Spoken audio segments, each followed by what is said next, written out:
Mortis Maledictum is a cosmic dark fantasy story, and as such may contain content not suitable for all audiences. Listener discretion is advised. If you enjoy this story and want to show your support with a modest contribution, you can find this story and other exclusive tales on our Patreon page. Lastly, join us in our community Discord server to hear about news, events, and giveaways like signed copies of the book. The links are down below. Now, enjoy the show. I slowly pulled myself away from the sleeping 5-year-old and stretched out a pair of tired arms. The flannel had been a welcome find not far from the river.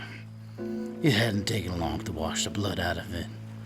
Thankfully, Mal hadn't seemed to notice.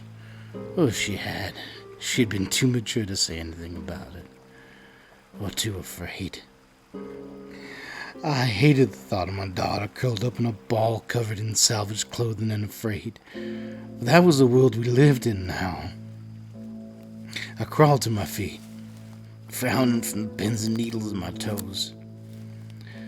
The doctors had a name for it, back when there were doctors.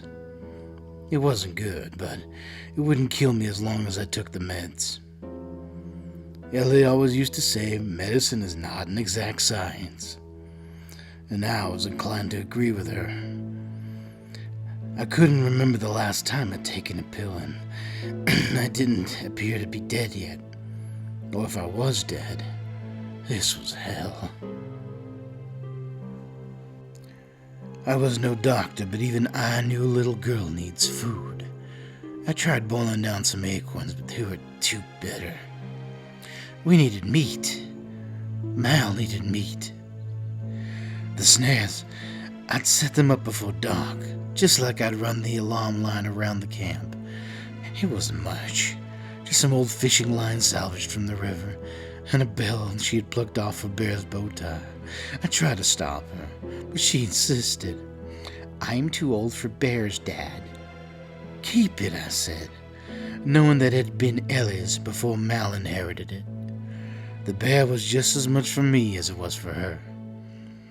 I took a long look back at my little woman, sleeping curled up in a ball against the rapidly cooling ground.